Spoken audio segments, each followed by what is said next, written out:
Bismillahirrahmanirrahim. Assalamualaikum warahmatullahi wabarakatuh. Alhamdulillah, di pertemuan hari ini kita sudah masuk ke semester yang kedua ya, untuk di kelas 12, dan kita masih belajar biologi. Untuk di semester yang kedua ini, pembelajaran biologi mungkin hanya beberapa bab lagi. Kita langsung mulai aja. Hari ini kita akan bahas bab pertama, yaitu di semester 2, yaitu mengenai pola-pola hereditas. Oke. Nah, sebagian di antara kalian mungkin masih ingat ya, apa itu yang namanya hereditas, atau orang sering kali mendengar dengan istilah lain namanya adalah keturunan ya. Hereditas itu adalah keturunan. Berarti kalau pola-pola hereditas berarti apa sih pola untuk terbentuknya yang namanya keturunan. Jadi yang namanya keturunan itu tidak selamanya selalu sama dengan induknya. Kadangkala juga ada yang sedikit berbeda atau mengalami yang namanya variasi genetik. Nah, sebetulnya apa aja sih pola-pola yang ada dalam hereditas atau keturunan? Itu ternyata ada banyak ya. Nah, bisa kalian perhatikan di sini, yaitu ada 6. Yaitu mulai dari ada pautan gen, kemudian ada pautan seks, kemudian ada determinasi seks, kemudian ada crossing over, non-disjunction, dan satu lagi yaitu gen letal. Oke, nah seperti biasa untuk tujuan pembelajarannya yaitu untuk mengetahui mengenai macam-macam pola hereditas dan paham mengenai perhitungan nilai pindah silang dalam crossing over, dan satu lagi yaitu untuk mengetahui mengenai pewarisan sifat yang diturunkan oleh gen yang sifatnya bersifat mematikan. Kita langsung mulai aja. Pembahasan yang pertama yaitu pola-pola hereditas yang pertama ada yang disebut dengan pautan gen.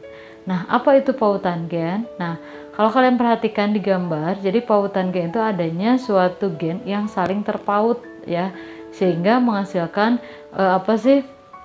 variasi genetiknya itu menjadi sedikit. Nah, bisa kalian perhatikan di sini, yang harusnya biasanya gametnya itu ada 4 kalau normal. Nah, ketika terjadi pautan, gametnya itu ada 2. Kenapa? Karena ada yang saling terpaut. Misalnya di sana antara A dengan B besar itu kan berpautan, artinya kan berikatan.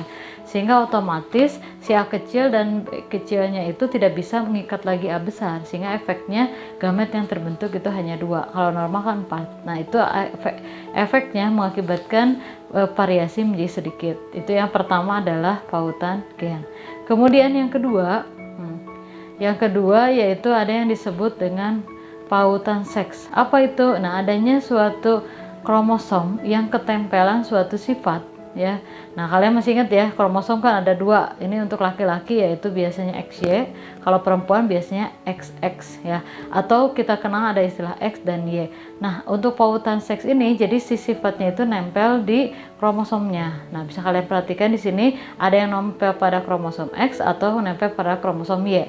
Nah, kalau pada kromosom X itu biasanya salah satunya itu bisa menjangkit pada laki-laki atau pada perempuan ya, nurunnya itu. Contohnya seperti buta warna atau hemofilia. Oke. Nah, itu adalah pautan seks. Tapi kadang-kala pautan seks juga bisa terpaut oleh sifat. Misalnya ketempelan sifat misalnya sifat warna merah misalnya, sehingga otomatis nanti akan menurun. Nah, kurang lebih seperti ini. Oke. Next, kemudian yang ketiga yaitu ada yang disebut dengan crossing over, atau dalam bahasa Indonesia namanya adalah pindah silang. Nah, seperti apa? Yaitu kalau kalian perhatikan di sini, kalau tadi kan kalau di pautan gen itu gamet menjadi sedikit, tapi kalau di crossing over gamet itu tetap 4, tapi variasinya menjadi banyak. Efeknya keturunannya memiliki sifat menjadi sangat bervariasi ya. Kalau tadi kan pautan gen mah dari yang tadinya 4 jadi 2. Nah, kalau crossing over mah ini menjadi variasinya menjadi sangat banyak. Ngomongin crossing over, biasanya dalam crossing over itu ada yang namanya NPS atau nilai pindah silang. Adapun untuk pengerjaan nilai pindah silang yaitu seperti ini. Nah, bisa kalian perhatikan ya. Ini.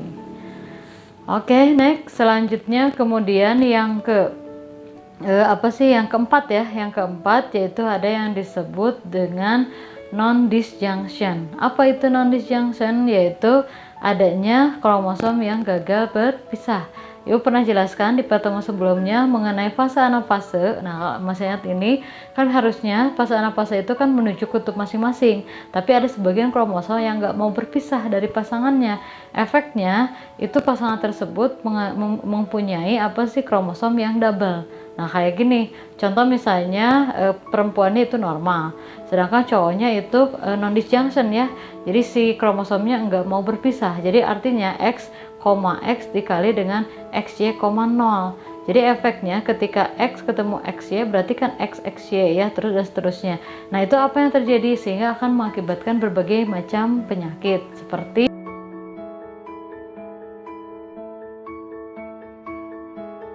Oke, selanjutnya yang kelima ada yang disebut dengan determinan seks. Apa itu? Yaitu penamaan dalam kromosom.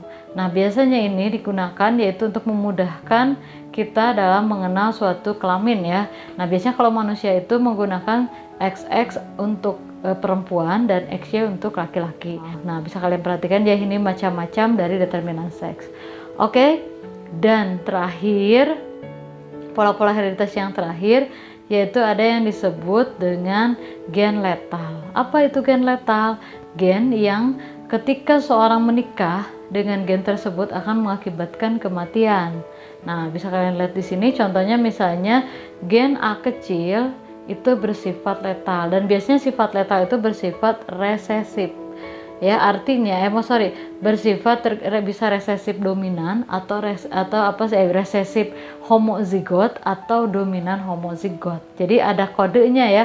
Kalau A-nya itu adalah letal, maka kalau misalnya A kecil berarti dia akan mati. Atau kalau misalnya B-nya itu adalah bersifat letal, walaupun dia B besar, tapi kalau dia ketemu dengan B besar maka akan letal atau mati. Nah, itu bahayanya. Jadi ada ya, sehingga efeknya ini mungkin sedikit informasi buat kalian. Pola-pola hereditas ini tidak mengherankan ketika misalnya kalian melihat ada seorang yang menikah kok langsung misalnya anaknya meninggal. Nah, itu mungkin salah satu faktornya bisa disebabkan karena adanya gen yang bersifat letal. Oke. Nah, mungkin seperti itulah pembahasan pola-pola hereditas kali ini. Terima kasih atas perhatiannya, mudah-mudahan ada manfaatnya. Kalau kalian masih pengen nanya-nanya seperti biasa, boleh tanyakan langsung, chat lewat WA atau video call. Terima kasih atas perhatiannya, selalu semangat belajarnya, dan selalu berdoa mudah-mudahan pandemi ini cepat berakhir. Wassalamualaikum warahmatullahi wabarakatuh.